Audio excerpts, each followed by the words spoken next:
Hi friends, ಇವತ್ತು ಅವಲಕ್ಕಿ ಉಪ್ಪಿಟ್ಟು ಮಾಡೋಣ. ಅವಲಕ್ಕಿ ಉಪ್ಪಿಟ್ಟಿಗೆ 2 ಸಲ ಅವಲಕ್ಕಿನ ತೊಳೆದು ಇಟ್ಕೊಂಡಿದ್ದೀನಿ. ಪೂರ ನೀರು ಬಸ್ಬಿಟ್ರೆ ಈ ಥರ ಇರುತ್ತೆ, ಜಾಸ್ತಿ ನೀರು ಬಿಡಬಾರ್ದು.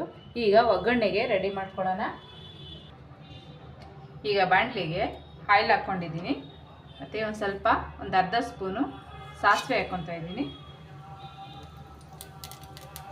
ಸ್ವಲ್ಪ ಕಡಲೆ ಬೀಜ ಹಾಕ್ತಾಯಿದ್ದೀನಿ.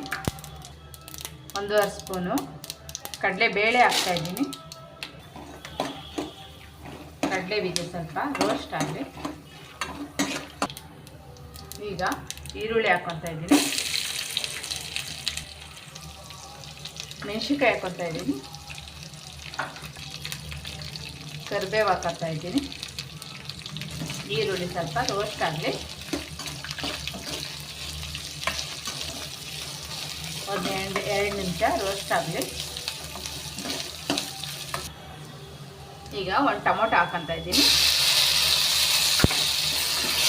ಒಂದು ಟೊಮೊಟೊ ಅಂದರೆ ಟೊಮೊಟೊನ ಕಟ್ ಮಾಡಿ ಹಾಕ್ಕೊತಾ ಇದ್ದೀನಿ. ಈಗ ರುಚಿಗೆ ತಕ್ಕಷ್ಟು ಉಪ್ಪು ಹಾಕ್ಕೊತಾ ಇದ್ದೀನಿ. ಸ್ವಲ್ಪ ಅರಿಶಿನ ಹಾಕ್ತಾ ಇದ್ದೀನಿ.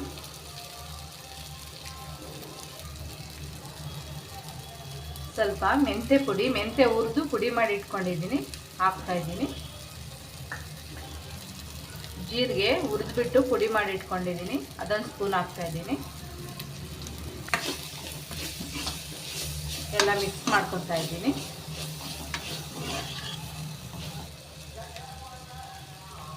ಈಗ ರೋಸ್ಟ್ ಆಗಿದೆ, ಅದರೊಳಗೆ ಅವಲಕ್ಕಿ ಹಾಕ್ಕೊತಾ ಇದ್ದೀನಿ.